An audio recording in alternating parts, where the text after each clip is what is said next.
سیدنا و مولانا ابو القاسم محمد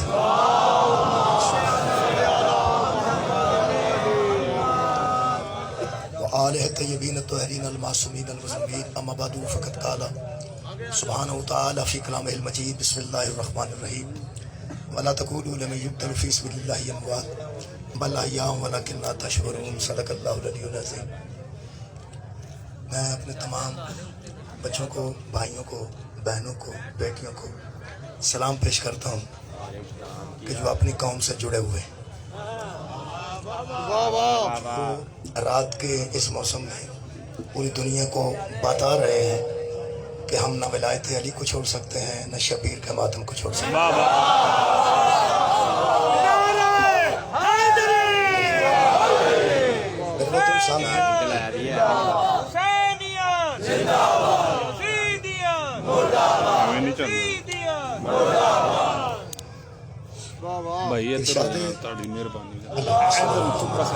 ارشاد رب العزت کل نفس ذائقۃ الموت، اس کا ترجمہ جو کر دیا گیا ہے یا جو سمجھا جا چکا ہے، جس انداز سے میں سمجھتا ہوں وہ ٹھیک انداز سے اس کو سمجھا نہیں گیا۔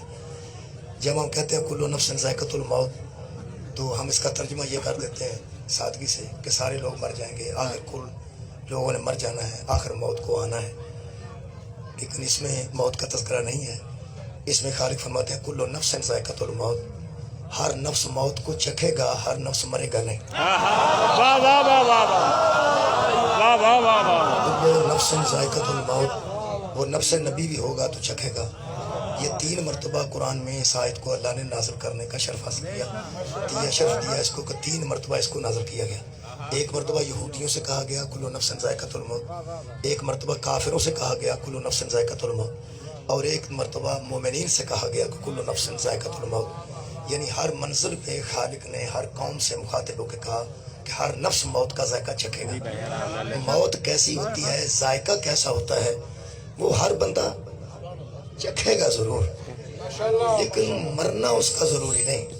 ہر بندہ موت کو چکھے گا ضرور، جو نفس ہے وہ چکھے گا۔ چکھنا اور ہے، ذائقہ لینا اور ہے۔ کل نفس ذائقۃ الموت۔ اب موت کا ذائقہ کیا ہے؟ یہ بڑی مجبوری ہے کہ جو ہم موجود ہیں اس وقت، سامنے موجود ہیں، زندہ چل پھر رہے ہیں، ہم نے تو اس کو چکھا نہیں، اور جنہوں نے چکھا ہے انہوں نے آ کے بتایا نہیں۔ ہم تو موت کو چکھ نہیں سکے، اور جنہوں نے چکھا ہے وہ آپ کے واپس بتاتے نہیں کہ موت کا ذائقہ کیا ہے۔ کائنات میں ایک خاندان ہے جو چلتے پھرتے بتاتے ہیں کہ موت کا ذائقہ کیا ہے۔ ایک خاندان، اس خاندان سے رابطہ ہو جائے، اس خاندان سے رابطہ ہو جائے تو پتہ چل جاتا ہے کہ موت کا ذائقہ ہے کیا۔ بہرحال موت کا کوئی نہ کوئی ذائقہ ہے ضرور، ہے ضرور۔ یہاں ہمیں کڑوا لگتا ہے، پوری دنیا میں پھرنے کڑوا ہی لگتا ہے۔ کوئی بندہ مرنے کے لیے تیار نہیں، ضعیف سے ضعیف آدمی مرنے کے لیے تیار نہیں، اس کا مطلب ہے کہ کڑوا لگتا ہے۔ ایک خاندان ہے جو اپنے ماننے والوں کو اس کے ذائقے کی خبر دیتا ہے، اس کا ذائقہ چلتے پھرتے لوگوں کو چکھا دیتا ہے اور ان کو موت میٹھی لگنے لگتی ہے۔ اگر بندے اس خاندان کو تلاش کرنا چاہیں تو کوئی بڑی بات نہیں، کوئی مشکل نہیں۔ وہ کائنات میں ایک ہی خاندان ہے جس پہ اللہ بھی درود پڑھتا ہے، جس پہ ملائکہ بھی درود پڑھتے ہیں، اور جس پہ تمام کائنات کے مومنین بھی درود پڑھتے ہیں۔ یہاں نقوی صاحب الحمدللہ موجود ہیں، اور میرے پاکستان کے بہت بڑے خطیب اور میرے پسندیدہ خطیب اور بڑے دلچسپ خطیب الحمدللہ جتوئی صاحب بھی موجود ہیں۔ میں کوئی لمبی تقریر نہیں کرنا چاہتا، لیکن میرا دل چاہ رہا ہے کہ کچھ نہ کچھ اپنے دوستوں کو، بچوں کو کچھ نہ کچھ عرض کر دو۔ اللہم صلی علی محمد و علی محمد۔ موت کا ذائقہ کیا ہے؟ ہے کوئی ضرور جو موت کا ذائقہ چکھنے سے پہلے ذائقہ لینا چاہتا ہے، وہ آل محمد سے رابطہ کرے، اس کو پتہ چل جائے گا کہ موت کا ذائقہ کیا ہے۔ موت ایسی چیز ہے جس کا ذائقہ ہر بندہ لے گا، لیکن ہر بندے کو کڑوا محسوس ہوتا ہے۔ میرے عزیزو، اٹھتی ہوئی جو جوانی ہوتی ہے نا، وہ 12 سال کے بعد ہوتی ہے۔ 12 سال کے بعد جوانی ایسی شروع ہوتی ہے کہ کچھ نہ کچھ بندے کو پتہ چلنا لگ جاتا ہے کہ آگے میرے سامنے کیا ہے۔ 12 سال کے بعد 13واں سال چڑھتا ہے تو پھر اس بچے کے ذہن میں موت آ ہی نہیں سکتی، اس میں صرف زندگی ہوتی ہے۔ اس اس کے آگے صرف حیات ہوتی ہے، اس میں ولولے ہوتے ہیں، اس میں امیدیں ہوتی ہیں۔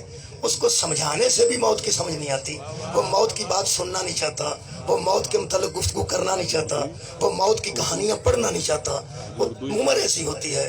لیکن کمال یہ ہے کہ خاندان نبوت کے ایک 13 سالہ شہزادے کو چچا پوچھ رہا تھا، قاسم تجھے موت کیسی لگتی؟ خاندان رسول ہماری درس کا کربلا کربلا، حق سیدھا راستہ کربلا کربلا، حق سیدھا راستہ کربلا کربلا۔ امام کیوں پوچھ رہے تھے، شہزادہ کیوں بتا رہا تھا؟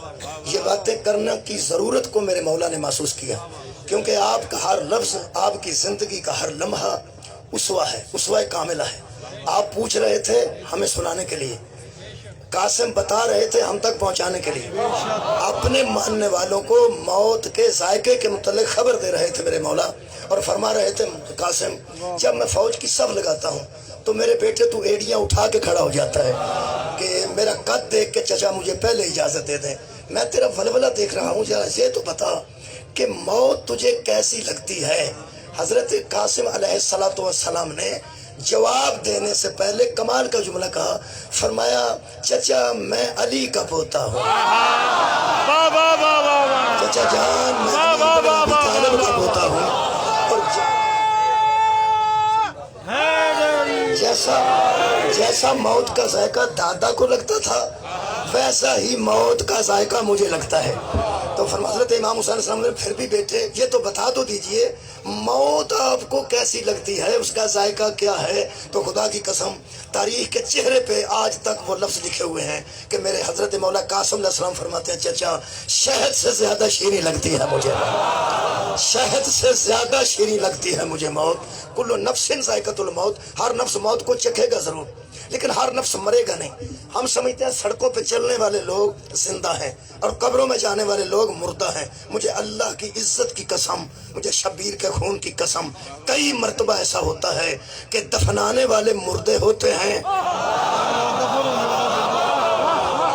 یہ کہ بلا دفنانے والے مردے ہوتے ہیں اور دفن ہونے والا زندہ ہوتا ہے۔ دفنانے والے مردہ ہوتے ہیں، دفن کرنے والے دفنانے والے مردہ ہوتے ہیں، دفن ہونے والے زندہ ہوتے ہیں۔ اور یہ میں کسی تاریخ سے نہیں پڑھ رہا، میں قرآن سے پڑھ رہا ہوں۔ قرآن سے اللہ فرماتا ہے وَلَا تَقُولُوا لِمَنْ يُقْتَلُ فِي سَبِيلِ اللَّهِ أَمْوَاتٌ بَلْ أَحْيَاءٌ وَلَكِنْ لَا تَشْعُرُونَ، جو اللہ کی راہ میں قتل ہو جاتے ہیں، قتل ہو جاتے ہیں، ان کو مردہ نہ کہو، بلکہ وہ تو زندہ ہیں، لیکن تمہیں ان کی زندگی کا شعور نہیں ہے، وہ زندہ لیکن تمہیں ان کی زندگی کا شعور نہیں۔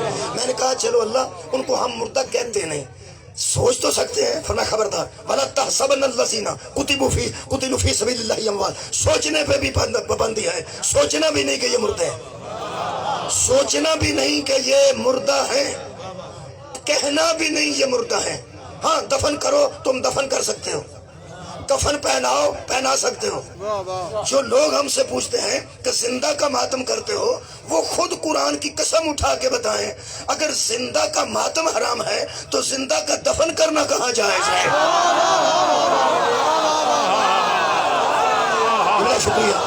زندہ کا اگر ماتم حرام ہے، زندہ کا دفن کرنا کس مذہب میں جائز ہے؟ کیا زندہ کی بیوی بیوہ ہو سکتی ہے؟ کیا زندہ کے بچے یتیم ہو سکتے ہیں؟ شہید زندہ ہے، بچہ یتیم ہے، بیوی بیوہ ہے۔ زندہ انسان کی بیوی دوسری شادی نہیں کر سکتی۔ میرے محترم سامعین، زندہ انسان کی بیوی دوسری شادی کیسے کرے گی؟ شوہر تو زندہ ہے، شہید زندہ ہے، بیوی دوسری شادی بھی کر رہی ہے عدت کے بعد۔ یتیم جو ہیں وہ اپنا ترکہ بھی لے رہے ہیں، ان کو یتیم، باپ زندہ ہے، بچے یتیم ہیں، شوہر زندہ ہے، بیوی دوسری شادی کر رہی ہے، ترکہ تقسیم ہو رہا ہے۔ ترکہ زندہ کا ہوتا ہی، ترکہ تو مردہ کا ہوتا ہے، جب چلا جائے تو پھر ترکہ تقسیم ہوتا ہے۔ میں نے کہا اللہ ہم کیا کریں؟ فرمایا مردہ کہنا بھی نہیں، مردہ سوچنا بھی نہیں، دفن بھی کر لو، کل پہ بھی بیٹھ جاؤ، قرآن بھی پڑھ لو، اصحال ثواب بھی کر لو، بیوی اس کی دوسری شادی بھی کر سکتی ہے، بچے اس کے یتیم کہلوا سکتے ہیں، ترکہ اس کا تقسیم ہو سکتا ہے، لیکن وہ ہے زندہ۔ میں نے کہا اللہ وہ زندہ کیسے ہے؟ فرمایا کیسے کی بات مجھ سے نہ پوچھنا کہ وہ کیسے زندہ ہے، کیونکہ ولیکن لا تشعرون، میں خالق شعور ہوں، اور میں نے جو شعور تیرا بنایا ہے نا، میں خالق ہو کے کہہ رہا ہوں تیرے شعور میں اس کی زندگی آ ہی نہیں سکتی، تیرے شعور میں اس کی زندگی آ ہی نہیں سکتی۔ قبلہ نہایت شکریہ۔ آپ نے دیکھا دوائی بنانے والا ڈاکٹر قبلہ دوائی بناتا ہے، بنا کے اس پہ ڈیٹ لکھتا ہے کہ اس ڈیٹ تک چلے گی، بعد میں پوائزن بن جائے گی، زہر بن جائے گی، اس کا کوئی فائدہ نہیں ہوگا، اس کو پیو گے تو مر جاؤ گے۔ اس کا مطلب ہے بنانے والا جانتا ہے کہ یہ کب تک چلے گی، بنانے والا جانتا ہے یہ کب تک چلے گی۔ عمارت کو بنانے والا انجینئر جانتا ہے کہ اس کے اوپر کتنی منازل بنائی جائیں تو یہ برداشت کر سکتی ہے، کیونکہ وہ ذمہ لیتا ہے، کہتا ہے میں جانتا ہوں یہ اس قابل ہے، یہ اس قابل ہے، یہ اس قابل ہے۔ خدا کی قسم آج جو بندے ان لاشوں کو سوچ سوچ کے حیران ہو رہے ہیں کہ یہ بیٹھے ہوئے ہیں، بچے بھی ہیں، سردی بھی ہے، مائیں بھی ہیں، بیٹیاں بھی ہیں، اصل میں بات یہ ہے کہ شہید کی زندگی ہمارے شعور میں آ ہی نہیں سکتی۔ اللہ فرماتا ہے شہید زندہ ہے لیکن تمہیں ان کی زندگی کا شعور نہیں آ سکتا، اور فرما رہا ہے خالق شعور۔ پاکستان وہ ملک ہے جس کے وزیر اعظم کے متعلق ابھی شاہ صاحب فرما رہے تھے کہ آپ کو اتنی بے حسی ہے کہ آپ وہاں جا بھی نہیں سکتے۔ پاکستان میں تو آج تک یہی فیصلہ نہیں ہو سکا کہ طالبان شہید ہیں یا پاک فوج شہید ہے۔ آج تک علماء فیصلہ ہی نہیں کر سکے کہ ہماری پاک فوج شہادت کے مرتبے پہ جاتی ہے یا طالبان شہادت کے مرتبے پہ جاتے ہیں یا داعش والے شہادت کے مرتبے پہ جاتے ہیں۔ شہید کا جہاں شہید کا ترجمے کا شعور نہیں آتا ہو تو وزیر اعظم کو شعور کہاں سے آ جائے؟ میرے عزیزوں، شہید کی زندگی ہمارے ذہن میں آ نہیں سکتی، شعور میں نہیں آ سکتی۔ ہاں کیوں نہیں آ سکتی؟ اللہ نے شعور بنایا ہی ایسا ہے کہ اس میں شہید کی زندگی نہیں آ سکتی۔ تو پھر ہم اسی دیتا ہوں، میں اس لیے یہ باتیں تمام کر رہا ہوں، میں نے کوئی تقریر شوق میں نہیں کر رہا، میں تیاری کر رہا ہوں، میں تیاری کروا رہا ہوں شہادت کی۔ تیار رہیں، ان سے بات کرتا ہوں ابھی، پہلے میں بتا دوں آپ کو شہادت ہے کیا۔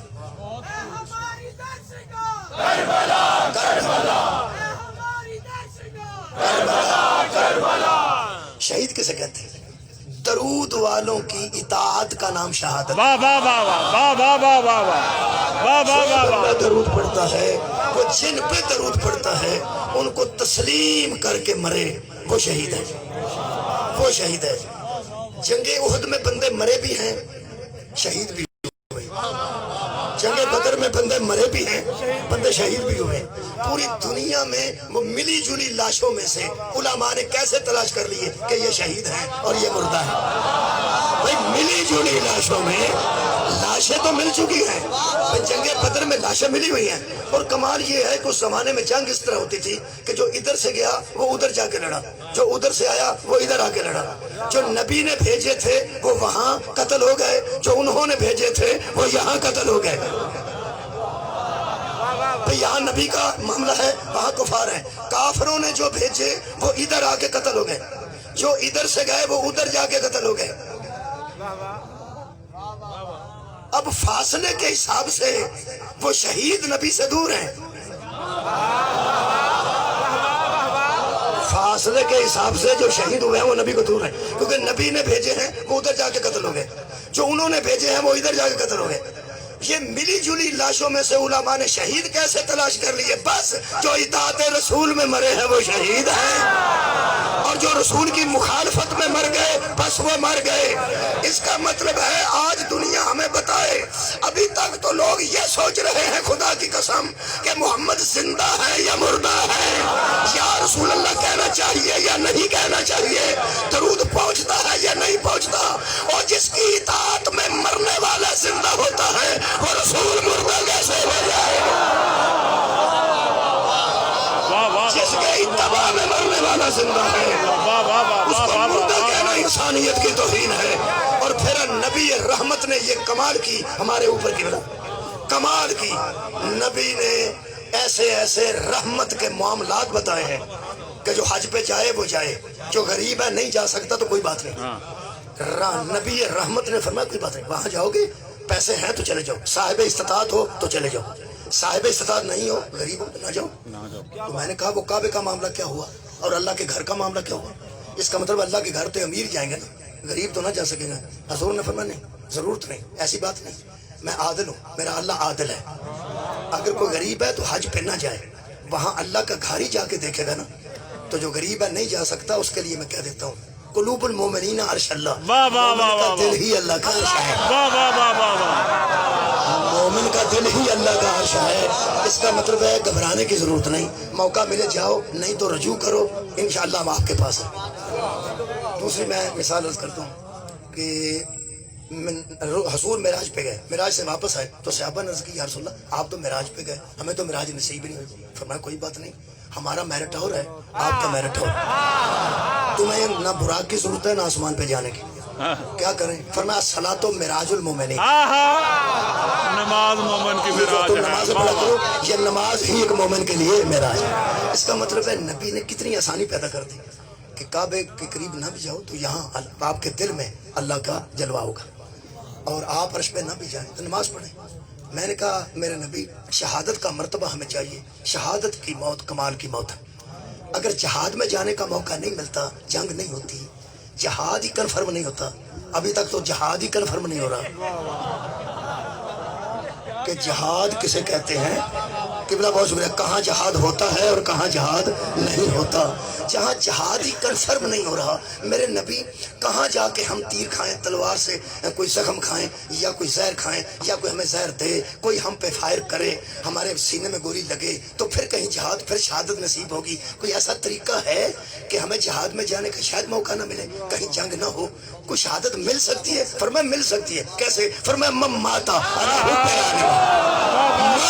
شہیدہ، جو میری آل کی محبت میں تم مر کے دیکھو، میں شہیدوں میں نام لکھوا دوں.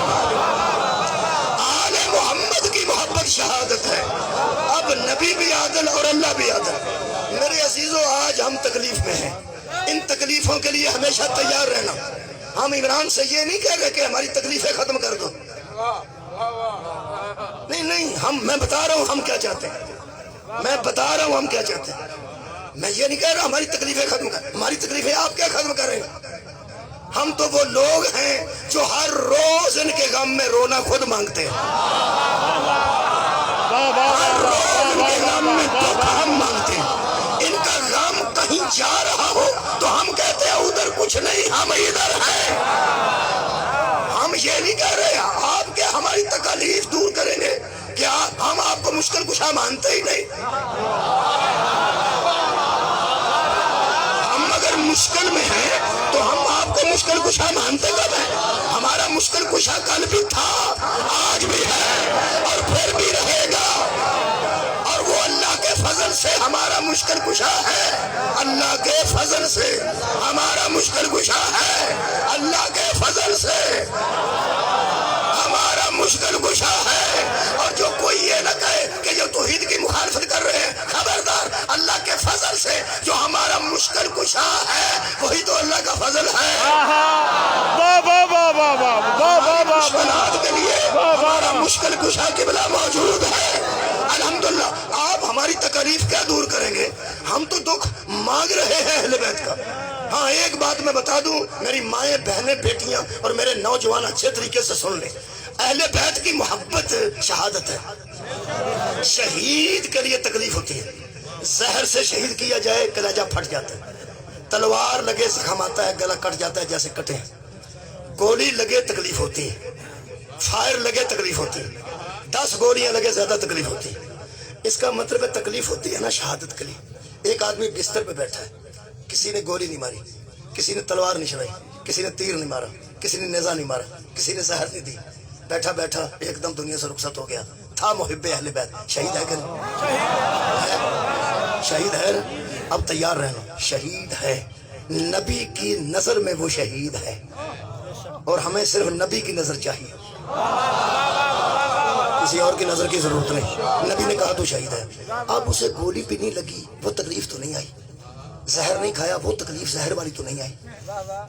تلوار نہیں چلی، نیزہ نہیں لگا، فائر نہیں لگا. میں نے کہا اللہ آپ تو عادل ہیں، یہ تو بیٹھا بیٹھا دنیا سے چلا گیا، تکلیف ہی کوئی نہیں آئی. فرمایا تو نے سوچا نہیں، یہ جب سے محبت اہل بیت میں ہے تکلیف میں ہے، جب سے اہل بیت کی محبت میں ہے پورا دن لوگوں کے تیروں کا نشانہ بنتا ہے، تیر کا لگ جانا تھوڑی تکلیف ہے، ان کے جنازوں میں نہ ہو نکاح ٹوٹ جاتا ہے یہ بڑی تکلیف ہے، واہ واہ واہ واہ، یہ برتن میں کھا جائے پاک نہیں ہوتا یہ ذہنی تکلیف ہے، بائی کاٹ تکلیف ہے، لوگوں کا نہ بولنا تکلیف ہے، لوگوں کا ہر روز ہمیں کافر کہنا ہمیں تکلیف ہے، یہ جتنی تکلیفیں ہمیں محبت اہل بیت میں آتی ہے یہی تو ہمیں درجہ شہادت میں فائز کرتی ہے۔ ہم تکلیفوں سے ڈرنے والے نہیں، ہاں ایک بات ہے ان کو تکلیفوں کو سہتے سہتے بھی کہتے ہیں لبیک یا حسین، جاتے جاتے بھی کہتے ہیں لبیک یا حسین، اور کمال یہ ہے کہ شہیدوں کی مائیں کوئٹہ میں سامنے رکھ کے، مائیں بیٹوں کو رکھ کے، بہنیں بھائیوں کو رکھ کے، بیٹی باپ کو رکھ کے، چونکہ وہ جانتی ہے کہ یہ شہید ہے، وہ دیکھتی بھی جاتی ہے اور کہتی بھی جاتی ہے لبیک یا حسین، لبیک یا حسین، لبیک یا حسین، لبیک یا حسین، لبیک یا حسین، لبیک یا حسین، لبیک یا حسین۔ یہ جو لبیک ہے نا اس کا مطلب ہے کہ حسین علیہ السلام ہم حاضر ہیں، حسین علیہ السلام ہم حاضر ہیں، ہمارا مزدور مزدوری کر رہا ہے تیرے لیے حاضر ہے، ہمارا ڈاکٹر ڈاکٹری کر رہا ہے تیرے لیے حاضر ہے، ہمارا وکیل مقدمے لڑ رہا ہے تیرے لیے حاضر ہے، ہم کانوں میں بھی چلے گئے، کان میں مزدوری کرنے والا ایسا ہوتا ہے کہ کوئلے کے اندر کئی مرتبہ پہچان مشکل ہو جاتی ہے کہ یہ کون ہے، اتنے کالے رنگ میں وہ ہوتا ہے، وہ اندر جاتا ہے پہچاننے کے، کئی نہا کے آئے تو پھر پتا چلتا ہے یہ فلاں ہے، اتنی سخت مزدوری ہے نا بھائی، وہ کان کے اندر تھا، دور تھا، اندھیرے میں تھا، مزدور تھا، پہچانا جاتا نہیں تھا، لیکن سلام کوئٹہ کے شہیدوں، کمال یہ ہے تمہیں کوئی بھی نہیں پہچانتا لیکن دشمن علی پہچانتا ہے،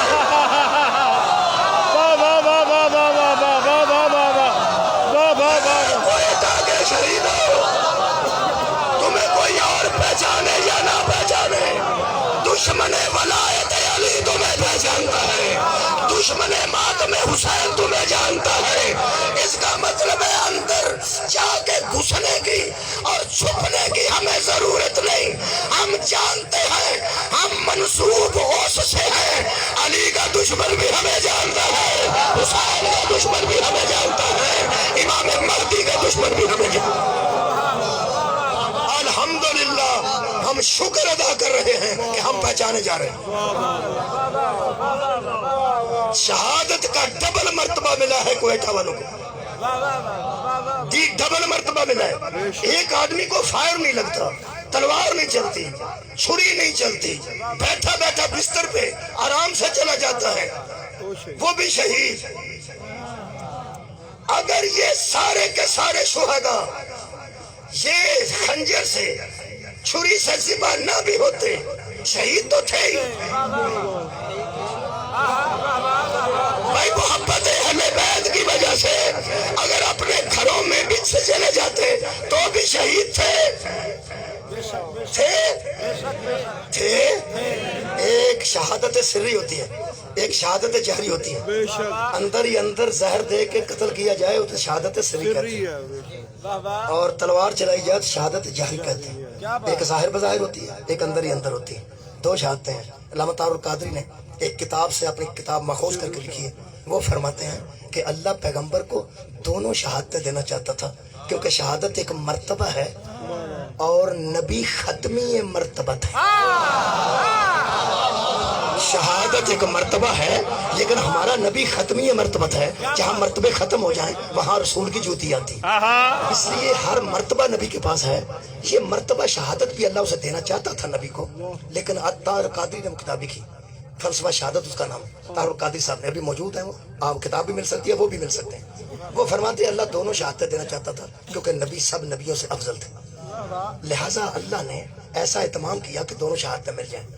نبی کو قتل ہونے سے بچا لیا، احد میں تلوار چلی تو بچا لیا، زہر دیا گیا تو بچا لیا، ان کا نظریہ ہے۔ زہر وہ کہتے ہیں خیبر میں دیا گیا، اچھا بچا لیا گیا ان کے نزدیک۔ تلوار احد میں چلی لیکن اللہ نے بچا لیا۔ بچا کیوں لیا؟ اس کے لیے کمال کا فلسفہ لکھتے ہیں، وہ فرماتے ہیں اصل میں نئے نئے مسلمان تھے، اگر نبی قتل ہو جاتے تو وہ دین ہی چھوڑ جاتے۔ نئے نئے مسلمان تھے، اگر نبی قتل ہو جاتے تو وہ دین سے چھوڑ جاتے، دین ہی کو چھوڑ جاتے۔ دلیل بڑی کمال دیں دیں، وہ فرماتے ہیں دلیل اس کی یہ ہے کہ جو مسلمان نبی کے قتل کی خبر سن کے میدان چھوڑ دیتے ہیں، خبر سن کے میدان چھوڑ دیتے ہیں، وہ قتل ہونے پہ تو دین ہی چھوڑ جاتے۔ علامہ طاہر القادری فرماتے ہیں، وہ فرماتے ہیں اللہ نے منتخب کیے دو شہزادے، نبی کو اللہ بچاتا رہا کہیں لوگ دین نہ چھوڑ جائیں، شہادت بھی دونوں دینا چاہتا تھا۔ فرماتے ہیں ایک شہادت زہر والی، ایک شہادت تلوار والی، تو اللہ نے دو شہزادوں کو منتخب کیا، ایک محمد کی جگہ پہ زہر کھائے گا، دوسرا مصطفیٰ کی جگہ پہ تلوار کھائے گا، اور دونوں کی شہادت ہی نبی کی شہادت ہوگی۔ اس کو کہتے ہیں سر الشہادتین، دو شہادتوں کا راز۔ یہ دو شہادتیں ہیں، اس کے لیے جملے ان کے سنیے۔ وہ فرماتے ہیں اللہ نے ان دونوں شہادتوں کے لیے علی کے بیٹوں کو منتخب کیا، ایک حسن تھے ایک حسین تھے، اگے کمال دا لفظ لکھے ہیں۔ وہ فرماتے ہیں کوئی یہ نہ سوچے کہ علی ہی کے بیٹوں کو کیوں چنا، چنے گئے ہیں کوئٹے والے، شہید تو ہم سب ہیں، یہ دوہری شہادت مل رہی ہے ان کو، مل چکی ہے دوہری شہادت۔ محبت اہل بیت پہ بھی جاتے تو شہید تھے، جب انہوں نے گلوں پہ خنجر چلوائے ہیں نا، دوہری شہادت کے حامل ہو گئے ہیں۔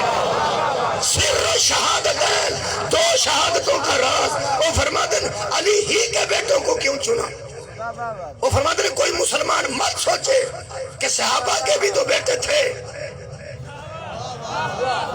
صحابہ کرام رضوان اللہ علیہم اجمعین کے بیٹوں میں سے کوئی دو کیوں نہ چن لیے؟ یہ ساری گل میں طاہر القادری دی پڑھنا پہنچے، میں بات کرنی ہے اپنی اپنی بھی میں کرنی۔ طاہر القادری صاحب فرماتے ہیں وہ دو چنے گئے ہیں علی کے بیٹے، جملے سننا جی۔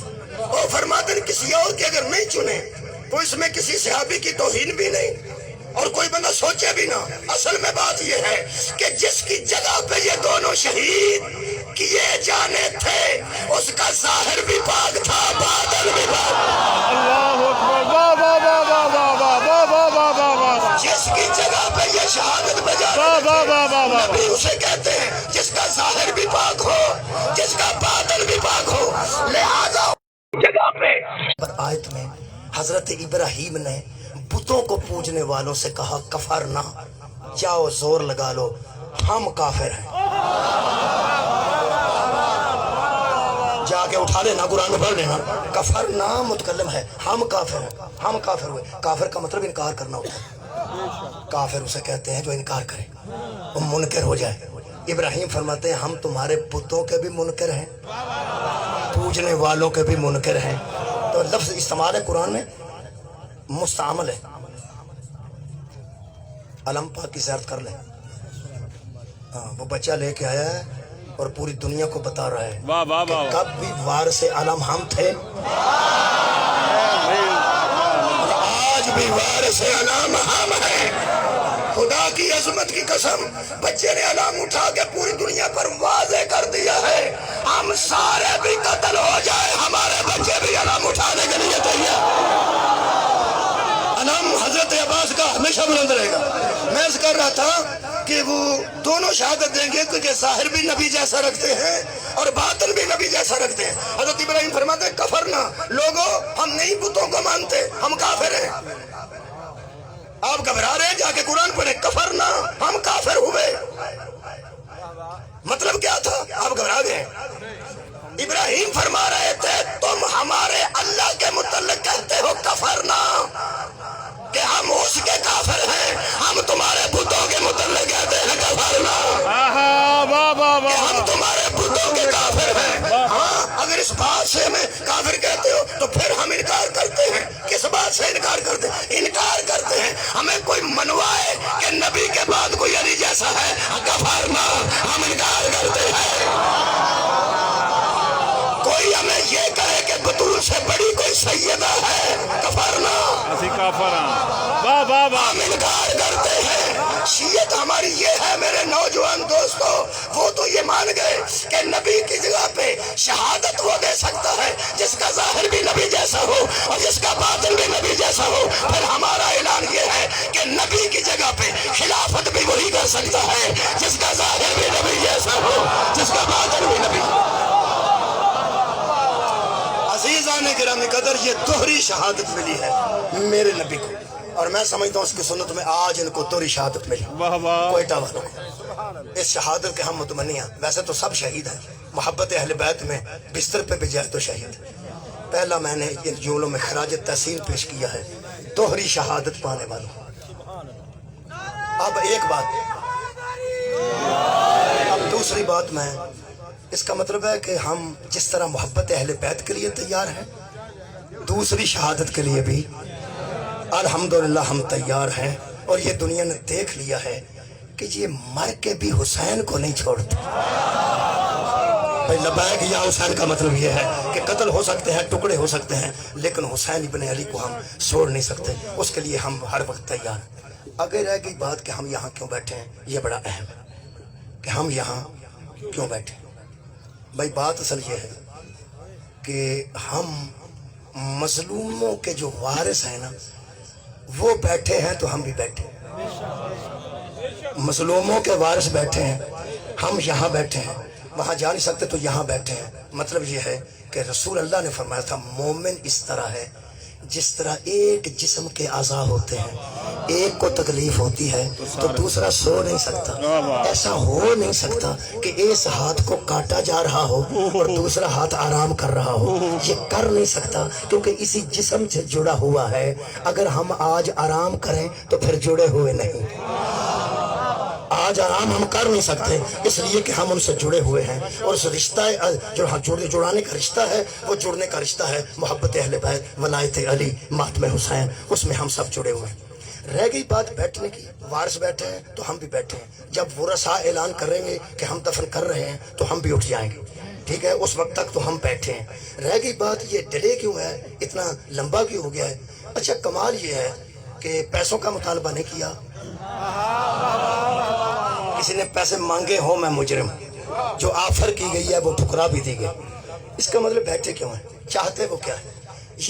یہ سمجھتے ہیں کہ ہم گئے تو بلیک میل ہو جائیں گے، ہم گئے تو پتہ نہیں ہمارا کوئی نقصان ہو جائے گا۔ خدا کی قسم ہم سے بڑا ہمدرد وزیر اعظم کا ہے ہی کوئی، ہم سے بڑا ہمدرد وزیر اعظم کا ہے ہی کوئی نہیں۔ اس کو سمجھ نہیں آ رہی، یا کوئی سمجھ لگنے نہیں دیا جا رہا، یا اس کو سمجھ آنے نہیں دیتا، یا اس کو سمجھ آتی نہیں۔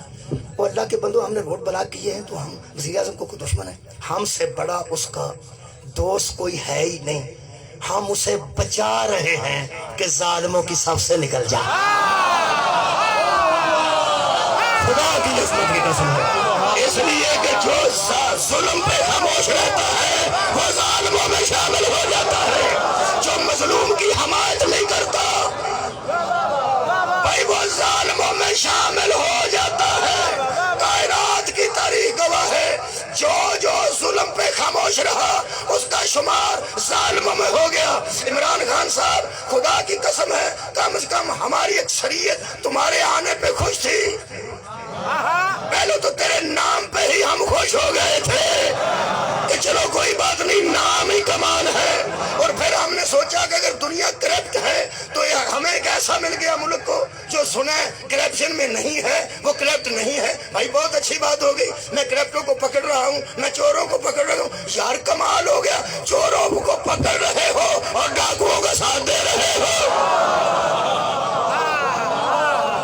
ہم آپ کے ہم ہمدرد ہیں. میں آخری بیان میں عرض کرتا ہوں کہ حضور کا فرمان ہے اپنے بھائی کی مدد کرو چاہے ظالم ہو یا مظلوم. پھر سن لیں قبلہ حضور کی حدیث ہے, جانتے ہیں قبلہ, اپنے بھائی کی مدد کرو ظالم ہو یا مظلوم. صحابی اٹھا, صحابی نہ اٹھتا تو ہمیں پتہ کیسے چلا. اٹھا, اس کا سوال کیا, اس نے کہا حضور مظلوم کی مدد تو کی جاتی ہے کہ وہ ہمارا بھائی ہے, جو ظالم ہے اس کی ہم مدد کیسے کریں؟ ہمارا بھائی بھی ہو اور ظالم بھی ہو. حضور نے فرمایا وہ میں بتاتا ہوں, یہی بتانے تو آیا ہوں. جس کی سمجھ نہیں آتی وہ سمجھانے تو آیا ہوں. اس نے کہا مظلوم کی مدد کی تو سمجھ آتی ہے کہ ہم مظلوم کی مدد کریں گے, یہ ظالم کی مدد کیسے کریں؟ نوجوان سن لیں, قرآن کی قسم, رسول اللہ نے فرمایا اگر تمہارا بھائی ظالم ہے اسے ظلم سے روکنا ہی اس کی مدد ہے. اس کو ظلم سے روک لینا ہی قبلہ اس کی مدد ہے. ہم آج بھی آپ کے ہمدرد ہیں اور آپ کی ہمدردی میں کہہ رہے ہیں کہ ظالموں کی تلاش میں لگ جاؤ. ہم پیسوں کا مطالبہ نہیں کرتے, آپریشن کا مطالبہ کرتے ہیں. ہم آپ سے پیسے نہیں مانگتے. کیا کہہ رہے تھے شہداء کے ورثہ کہ آؤ, یہی کہہ رہے تھے نا, آؤ. وہ نہیں جا سکے کسی وجہ سے, مجھے علم نہیں, وہ کہہ رہے تھے آؤ, وہ کہہ رہے تھے آؤ. حضرات ضروری اعلان سنیے, جہنم سے بچنے کا صرف ایک طریقہ ہے, جب مظلوم کا وارث بلائے آ جانا چاہیے. کبھی یہ حقیقت منتظر نظر آ لباس مجاز میں کہ ہزاروں سجدے تڑپ رہے ہیں میری جبین نیاز میں. ہم سمجھتے علامہ اقبال نے آخر الزمان سے کہا کبھی یہ حقیقت منتظر نظر آ لباس مجاز میں کہ ہزاروں سجدے تڑپ رہے ہیں میری جبین نیاز میں. میری جبین منتظر ہے کہ تیرے سامنے جھک جائے. حضرت امام مہدی آ رہے ہیں انشاءاللہ.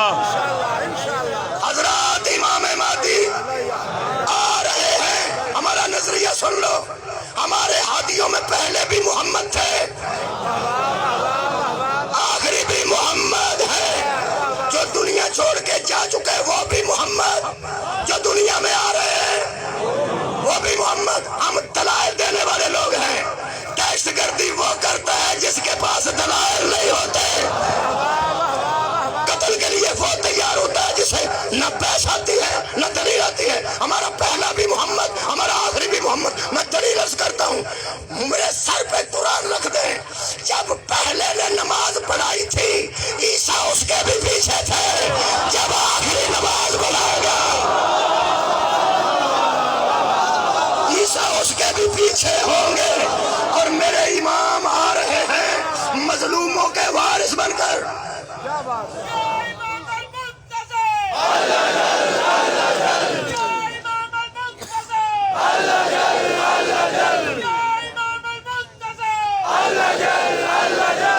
امام آ رہے ہیں مظلوموں کے وارث بن کے. امام حسین علیہ السلام کے روضہ مبارک پر سرخ رنگ کا علم لگا ہوا ہے. سرخ رنگ اس بات کی علامت ہے کہ ابھی انتقام باقی, ظالموں سے ظلم کا انتقام لیا جائے گا اور وہ لینے آ رہے ہیں امام مہدی علیہ السلام. اس کا مطلب ہے کائنات کے تمام مظلوموں کے سب سے بڑے وارث کو مہدی کہتے ہیں. بولے جی بولے بولے. اور آخری جملہ آپ سے کہہ رہا ہوں, یہ پوری قوم کھڑی ہے میری.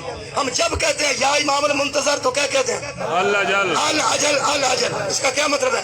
آئیے جلد آئیے, آئیے آئیے جلد آئیے. آپ میرے ساتھ ایک مرتبہ صرف تعاون کا ایک لفظ دہرائیے. جب امام تشریف لائیں گے اور بلائیں گے یا نہیں کہ آ جاؤ میں مظلوموں کا وارث ہوں.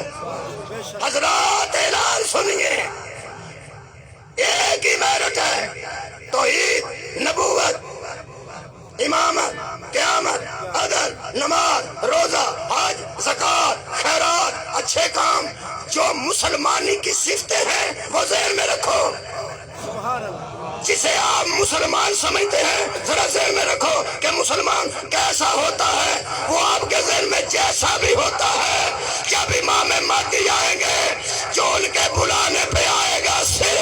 مسلمان ہوگا۔ بہت شکریہ جو میرے مظلوموں کے وارث امام کے کہنے پہ آئے گا وہ مسلمان ہوگا۔ یہ مطلب مسلمان کی علامت ہے کہ جب مظلوموں کے وارث بلاتے ہیں، بھائی میں آخری بات کر رہا ہوں، مسلمان کی ایک علامت ہے کہ جب کوئی مظلوم کا وارث بلاتا ہے تو سارے کام چھوڑ کے آ جاتا ہے۔ عمران خان صاحب وہ آپ کے ہمدرد ہیں جو تمہیں بلا کر مسلمانوں میں شامل کرنا چاہتے ہیں۔ مظلوموں کے لیے چلے جاؤ گے، تمہارا اسلام بھی رہ جائے گا، ایمان بھی رہ جائے گا۔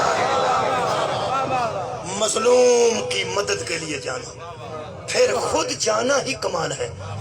جب مظلوم خود بلا رہا، ہائے ہائے، مظلوموں کے وارث پہ بلانے پہ آنے والے ہی اصل میں اہل ایمان ہوتے ہیں۔ ہم آپ کے ہمدرد ہیں، آئیے آپ کو مظلوم بلا رہے ہیں، آئیے آپ کو وارث بلا رہے ہیں۔ میری بہنیں، میری بیٹیاں بیٹھی ہیں، میں ان بیٹیوں کے لیے بھی ایک جملہ کہہ دوں جو بھائیوں کو لے کے بیٹھی ہیں، لاشوں کے پاس بیٹھی ہیں، لاشوں کے پاس بیٹھی ہیں۔ حکومت والے بھی کچھ نمائندے گئے نا، کچھ لوگ حزب اختلاف کے بھی گئے، سراج الحق صاحب بھی گئے۔ میں ان سب حضرات کا شکریہ ادا کروں۔ مظلوموں کے ہمدردوں، اگر ہمدردی میں گئے ہو تو ہم سلام پیش کریں۔ جتنے گئے ہیں وہ سلام کے قابل ہیں، جو جانا چاہتے ہیں وہ بھی ہمارے سلام کے قابل ہیں۔ وہ گھبرا نہیں رہے، وہ بیٹھی ہوئی ہیں۔ کیوں؟ اس لیے کہ جتنے جا رہے ہیں لاشوں پہ بیٹھنے والیوں کو تسلی دے رہے ہیں، حوصلہ دے رہے ہیں۔ اللہ اکبر۔ جب کوئی لاش کے پاس بیٹھا ہوتا ہے، جو جاتے ہیں وہ صرف ہمدرد بن کے جاتے ہیں۔ جتنے گئے ہیں نہ اسلحہ لے کے گئے، نہ لاٹھیاں لے کے گئے، نہ مارنے کے لیے گئے۔ جتنے گئے ہیں وہ سارے کے سارے ہمدردی کے لیے گئے، ہائے ہائے ہمدردی کے لیے گئے۔ میرے عزیزوں، مظلوموں کی، مقتولوں کی لاشوں پہ بیٹھی ہوئی عورتوں سے ہمدردی کی جاتی ہے نا، ہمدردی کی جاتی ہے نا، یہ گھبرا اس لیے نہیں رہی، یہ ان کو مانتی ہیں جو بھائی کی لاش سے بڑی مشکل ہوتی ہے۔ وہ بھی تو لاشا تھا جہاں بہنیں بیٹھی ہوئی تھی، بہنیں بیٹھی ہوئی تھی۔ آج ہماری بہنیں مقتولوں کے پاس بیٹھی ہیں، جو جاتا ہے ہمدردی کا لفظ کہتے ہیں۔ خدا کی قسم، شبیر کے لاش پر جب شبیر کی بہنیں بیٹھی تھی نا، اس وقت تک اٹھی نہیں تھی جب تک کرتوں کے رنگ تبدیل نہیں ہو، بیٹھی رہی اور اس وقت تک بیٹھی رہی۔ میں اتنا جانتا ہوں، جب تک بیٹھی رہی لوگ مارتے رہے، جب تک بیٹھی رہی اس وقت تک لوگ مارتے رہے، اور بہن بھائی سے باتیں کرتی رہی۔ جتنی دیر باتوں میں لگی، شبیر کی بہن کہہ رہی تھی میرے بھیا مارتے جائیں گے، مر جاؤں گی، چلو تیرے ساتھ چار باتیں تو کر لوں گی۔ جب بی بی اٹھی ہے نا تو بی بی نے قبلہ ایک جملہ کہا ہے، میں اور آج ہمیں لوگوں آ کے دیکھو، ہمیں دیکھو، ہم ان کے لاشوں پہ ان کو نہیں روتے، یہ لاشیں ہمارے اپنے کے ہوتے ہیں، روتے ہم پھر انہیں کو ہیں جن کو رونا ثواب ہے، وہی ہے جن کے رونے سے جنت ملتی ہے، وہی ہے جن کا رونا رضا الہی ہے۔ لاشیں ہمارے ہیں، ہم ان کو نہیں روئیں گے، وہ تو شہادت کے درجے پہ فائز ہو گئے، ہم روئیں گے انہیں کو جن کو روتے آ رہے ہیں۔ جب اٹھی ہے بی بی تو آپ کا کیا خیال ہے؟ بی بی یہ کہہ کے اٹھی ہے کہ بھیا اب میں مار کھانے کے قابل نہیں، اب میں تعزیہ کھانے کے قابل نہیں، اب میں تعزیہ نہیں۔ قرآن کی قسم، بی بی اٹھتے ہوئے کہہ رہی تھی مجھے مارتے تو میں مر جاتی، کیا کروں اب سجاد کو مار رہے ہیں، میں تیرے لاشوں سے اٹھ رہی ہوں، مجھے درکار ہے سجاد نہ بچنا۔ میں کوثر کی تفسیر کو اور جو باتیں بی بی نے کہی ہے، میں خراج تحسین پیش کر رہا ہوں، آنسوؤں کا نذرانہ پیش کر رہا ہوں شہداء کی بارگاہ میں۔ 3 باتیں بی بی نے کی ہیں، وہ 3 باتوں میں بی بی تازیانہ بھی کھاتی رہی، باتیں بھی کرتی رہی۔ کسی بہن کے لیے یہی مشکل ہوتا ہے کہ بھائی کی لاش کو دیکھے، پھر بہت مشکل ہوتا ہے کٹا ہوا گلا دیکھیں. جو بیٹھی ہوئی ہیں ان کے گلے کٹے ہوئے ہیں. لیکن میری بہنوں، میری بیٹیوں، میری ماں، اے شہیدوں کی وارثوں، پھر بھی یہ تو ہے کہ سر بھی ساتھ ہے، باقی کا جسم بھی ساتھ ہے. جہاں بطول کی بیٹیاں گری تھی نا، وہاں یہ بدن نہیں تھا، صرف سر تھا. کٹے ہوئے سر پہ منہ رکھ کے بہن نے 3 باتیں کی. فرمایا بھیا میں جا رہی، جا نہیں رہی بلکہ لے جا ہی جا رہی. ہاں 3 باتیں میں کرنے آئی ہوں. میں بہت قریب تھی جب تو شہید ہو، میں بہت قریب تھی، میں دور نہیں تھی. بہنیں بہت دور بھی ہوں تو سب سے پہلے آتی. میں 70 قدم کے فاصلے پہ کھڑی تھی اور میں نہیں آ سکی. اس وقت بھی نہیں آئی، پھر میں شام کو بھی نہیں آئی، پھر میں ساری رات بھی نہیں آئی، میں اگلا دن بھی نہیں آئی، اور اگلے دن بھی پچھلے پیر آ رہی ہوں. تو میں صرف تجھے بتانے کے لیے اتری ہوں کہ حسین میں کیوں نہیں آئی. 3 جملے ہیں، وہ 3 آنسو میرے آ گئے تو میں نظرانہ عقیدت پیش کرتا ہوں. پہلا جملہ بی بی کا اتنا سخت جملہ تھا، ہمارے لیے باعث ثواب نہیں، ہمارے لیے باعث جنت بن جاتے ہیں یہ جملے جب ہم آنسو بہاتے ہیں. بی بی چوم کے نہ منہ بھائی کا فرماتی ہے جب میں عصر کے وقت تجھے کٹتا ہوا دیکھتی رہی، ذبح ہوتا ہوا دیکھتی رہی، تجھ پہ ضربے میں دیکھتی رہی، میں اسی وقت آنا چاہتی تو زیادہ وقت تو نہیں لگتا تھا. میں اونچی جگہ سے نشیب کی طرف آتی تو تھوڑے وقت میں پہنچ جاتی. تیرا خون ابھی بند نہ ہوتا تو میں آ سکتی تھی. میں کیا کروں؟ جب میں آنے لگی تو سجاد کے خیمے کو آگ لگا. میں نسل رسول کو بچاتی رہی. فرماتے نا اب پوچھ رات کو کیوں نہیں آئی؟ بی بی فرماتی ہے بچے ڈرتے تھے، عباس تھا نہیں. میں ساری رات کھڑے ہو گئے ان یتیموں کے سر پہ عباس کی طرح پہرا دیتی رہی، لہذا میں نہیں آئی. جب آنے لگتی تھی تو بچے ڈرتے تھے. اب مجھے پوچھ میں سارا دن کیوں نہیں آئی؟ یہاں بی بی فرماتی ہے آج مجھے موت آ جاتی. کٹے ہوئے سر سے آواز آئی، اے میری بہن تو اتنے بہادر باپ کی بہادر بیٹی ہے، یہ تو موت کیوں مانگتی رہی؟ کل 10 محرم کو تو لاشیں وصول کرتی رہی اور آج تو منہ سے کہتی رہی اللہ میں نہ ہوتی. وجہ کیا؟ فرمایا کل آسان تھا،